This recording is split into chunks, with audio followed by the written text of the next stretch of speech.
हरिओम दोस्तों, welcome back to ninja SVV channel.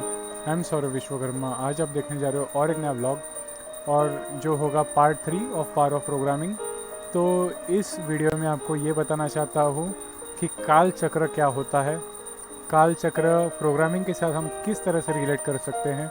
उसके साथ ही कैलाश पर्वत के बारे में हम कुछ जानेंगे, और साथ ही जो वर्ण होते हैं, वर्ण का रिलेशन जो प्रोग्रामिंग के तौर पर किस तरह से किया गया है ये भी बता सकता हूँ। उसके साथ ही नेक्स्ट होगा कि मनुष्य जीवात्मा किस तरह से बनाया गया है और उसका रिलेशन कैसे है प्रोग्रामिंग के साथ। उसके बाद हम कुछ चीज़ें देखेंगे जो लास्ट में ही आपको पता चलेगी। तो चलिए शुरुआत करते हैं। सबसे पहले काल चक्र क्या होता है। तो काल चक्र समय जिसे हम बोलते हैं वही काल चक्र है। तो काल चक्र 24 घंटे का होता है ऐसे हम जान लिए, लेकिन ये 24 घंटे आए कैसे, किसे पता था कि 24 घंटे थे। तो ये आपको गूगल पे पता चलेगा कि इजिप्शियन सुमेरियंस करके थे जिन्होंने किया, पता चलाया, और वो किस तरह से जो हमारे नकल्स रहते हैं तो उन नकल्स में डायरेक्टली 12 चीज़ होती है। तो 12/12 यानी कि 12 दिन 12 घंटे दिन 12 घंटे रात, इस तरीके का इस्तेमाल करके 24 घंटे होते हैं, ऐसे उन्होंने तर्क लगाया। लेकिन ये चीज़ के साथ ही ज़ीरो जिसे हम बोलते हैं शून्य, वो शून्य को किसने इन्वेंट किया ये हमें पता चलता है आर्यभट्ट। तो इन दोनों चीज़ों का मैं उत्तर देना चाहता हूँ आपको। तो सबसे पहले कि माता अनुसुईया जो अत्रि ऋषि की पत्नी, उसके साथ ही गुरु कपिलाचार्य गुरु के भी गुरु जो है वो माता अनुसुईया। तो माता अनुसुईया और कपिलाचार्य इन्होंने शून्य क्या होता है ये इन्हें पहले से ही उन्होंने रचना करके रखी थी, और उसके साथ ही ये समय का जो काल चक्र है वो काल चक्र भी उन्हें ही सबसे पहले पता था। तो पृथ्वीलोक में सबसे पहले उनको पता चला, फिर आगे करते करते करते करते जिस तरह से युग बदलते गए, ये जो इन्फॉर्मेशन थी, ये जो जानकारी थी, वो किसी को आगे पहुंच नहीं पाई, या फिर पाई तो उसे छिपाया गया और कुछ और प्रस्तुत किया गया। तो असल में माता अनुसुईया, अत्रि ऋषि और कपिलाचार्य यही सबसे ज़्यादा रचेते हैं, और उन्होंने ही इस चीज़ को सबसे आगे प्रसार किया, सबके आगे प्रसार किया और सबको पढ़ाया भी। तो ये चीज़ सबको पता नहीं थी शायद, और ये इस माध्यम के ज़रिए मैं आपको बता रहा हूँ। और ये माता अनुसुईया, अत्रि ऋषि, दत्तगुरु भगवान जिसे हम बोलते हैं वो उनके गुरु। तो कपिलाचार्य ऋषि जो विष्णु भगवान के ही एक रूप है, तो उन्होंने इन चीज़ों का प्रसार भी किया, और रचना जो की, जो मैंने आपको बताया कि वो पहले से ही इन्होंने रचना की हुई थी। तो ये सबसे बड़ी बात मैं आपको बता रहा हूँ। और इन चीज़ों का प्रोग्रामिंग के साथ क्या लेना देना, तो ये लेना देना ये चीज़ है कि प्रकृति के नियम के साथ ही जो प्रोग्रामिंग होती है, तो प्रोग्रामिंग भी 24 घंटे ये टाइम फॉर्मेट ये सब पकड़ कर ही ये चलने का काम करती है। तो ये सारी चीज़ एक साथ तालमेल होने के कारण ही प्रकृति और उसके साथ ही प्रोग्रामिंग के जितने भी कंसेप्ट, जितने भी तरीके, जितने भी तरकीबें हैं, वो एक साथ बैलेंस होने के कारण ही वो चीज़ हासिल हो सकती है। तो ये था काल चक्र। तो उसके बाद हम आते हैं कैलाश पर्वत पर। तो कैलाश पर्वत जिसे सब बोलते हैं माउंट कैलाश, तो माउंट कैलाश जो शिव भगवान का ही स्थान है, रहने का स्थान ऐसे। तो ये चीज़ वहाँ पर कोई ज़्यादा पहुँच क्यों नहीं पाया, और पहुँच पाया तो टिक क्यों नहीं पाया। तो इसका रीज़न ये है कि वहाँ पर रेडियो एक्टिव एनर्जी का ही जोन है, जो स्थान वो है, वहाँ पर अति उग्र ऊर्जा का क्षेत्र है, जहाँ पर प्रकृति के नियम भी इस तरह से हैं कि वहाँ पे जो आए तो उस काल का समय जो रहता है, जो समय चक्र वहाँ पर चलता है, वो दिव्य गति से चलता है, यानी कि बहुत ही जलद गति से। और इस वजह से ही वहाँ पर कोई ज़्यादा टिक भी नहीं पाया। और अगर जो बोलते हैं कि कुछ बुज़ुर्ग जो तपस्वी थे वो एक दो जन वहाँ पर पहुँच पाए तो वो टिक नहीं पाए, क्योंकि उनका यही जो प्रकृति के नियम है वो वहाँ पर लागू हुए और उसके वजह से ही वहाँ पर रेडियो एक्टिव जोन, और उसे वैक्यूम ऑफ पिरामिड भी बोला जाता है। वैज्ञानिकों ने भी यह दावा किया है कि कैलाश पर्वत वैक्यूम ऑफ पिरामिड है। और उसके साथ ही वहाँ पर जो जोन है इसका रिलेशन अगर प्रोग्रामिंग से किया जाए तो प्रोग्रामिंग में भी कुछ कंस्ट्रेंट्स होते हैं, यानी कि कंडीशंस होती है जो यहाँ पर भी माउंट कैलाश पर यानी कि कैलाश पर्वत पर भी वो लागू ही है। तो ये रिलेशन दोनों के साथ प्रोग्रामिंग और माउंट कैलाश का प्रकृति के नियम के अनुसार इस तरह से होता है। तीसरा है वर्ण के बारे में। तो गीता में भी महाविष्णु यानी कि श्री कृष्ण ने कहा है कि वर्ण जो वर्ण जाति होती है, कास्ट जिसे बोलते हैं, तो वो 4 प्रकार की होती है। वो उन्होंने ही यानी कि उनका एक भाग है जो उन्होंने ही डिसाइड किया है। तो ये चीज़ मैं कास्टिज्म करने के लिए नहीं बोल रहा हूँ, लेकिन जो कैटेगरी है प्रोग्रामिंग के साथ रिलेशन करने की, ये मैं आपको प्रस्तुत कर रहा हूँ। तो 4 प्रकार के वर्ण होते हैं।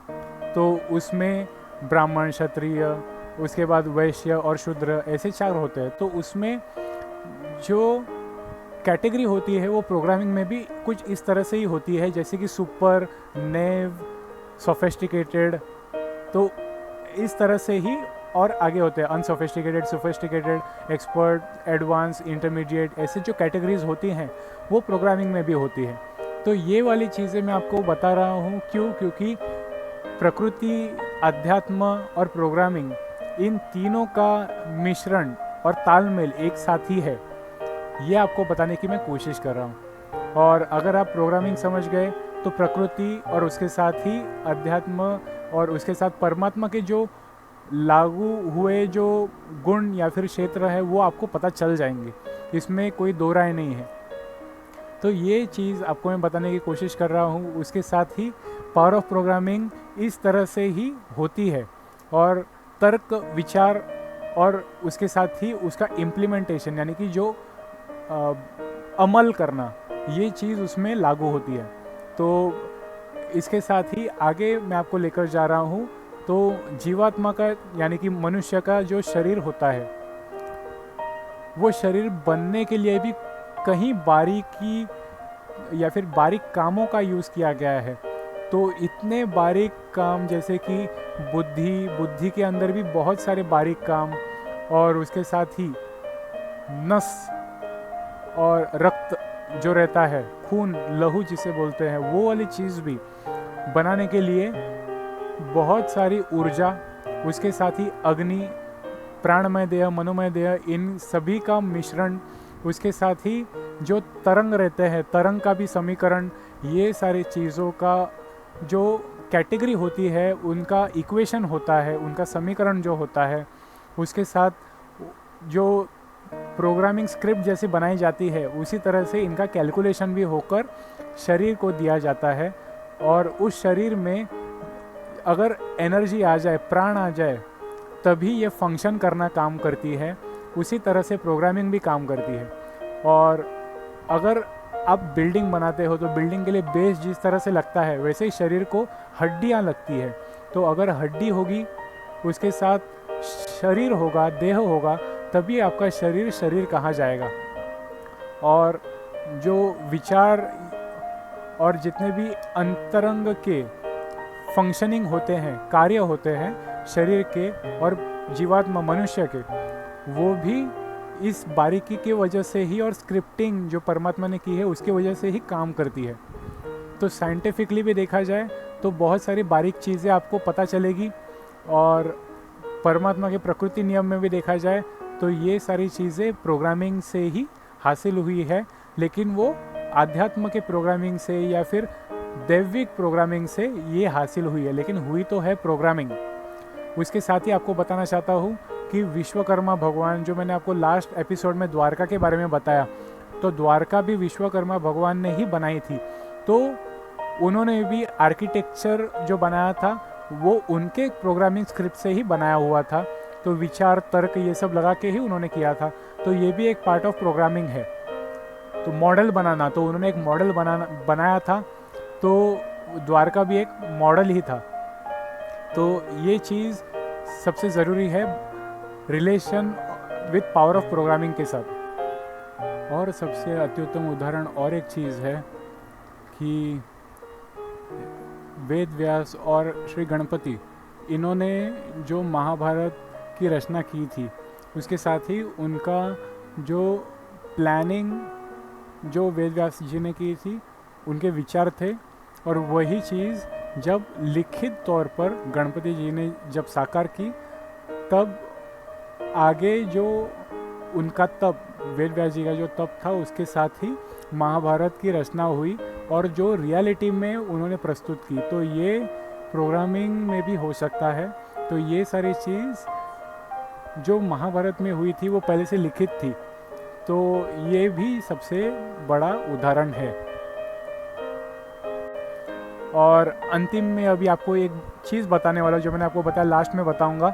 तो ये चीज़ है कि जो प्लानिंग, रिक्वायरमेंट, अंडरस्टैंडिंग, चांसेस देना, उसके साथ ही इम्प्लीमेंटेशन और एग्जीक्यूशन करना, इसका सबसे उत्कृष्ट उत्तम उदाहरण है महिषासुरमर्दिनी माता, जिन्होंने रक्तदंतिका का स्वरूप लिया था, और वो भी असुरों का नाश करने के लिए, जो जगत में सब और है उनका नाश करने के लिए।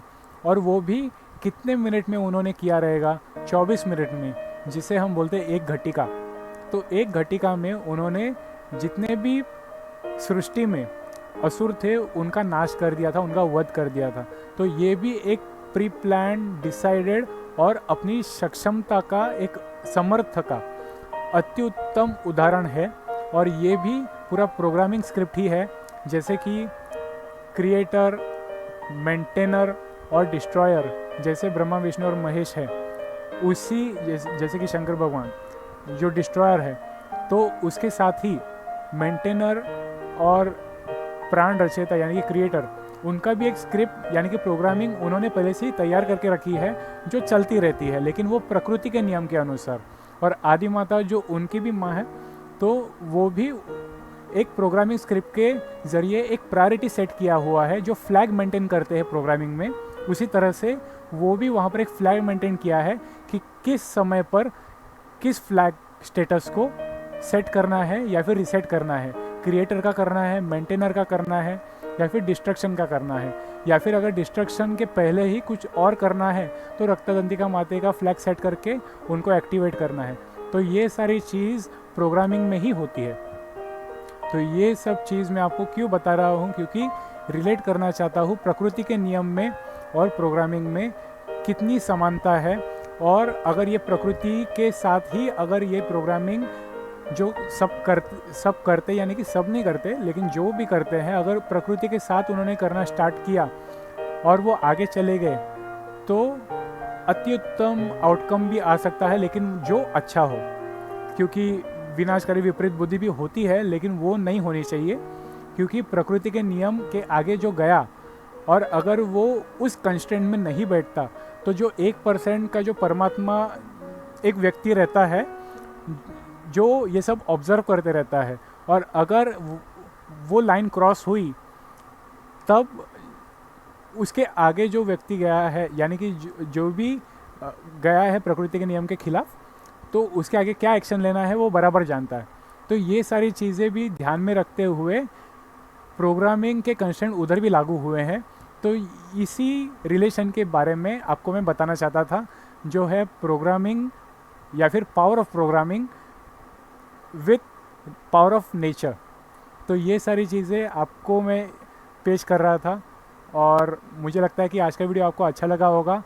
तो दोस्तों, मिलते हैं आगे वीडियो में। लाइक, शेयर और सब्सक्राइब कीजिए, नोटिफिकेशन बेल आइकन दबाना मत भूलिएगा। मिलते हैं आगे के वीडियो में। हरिओम।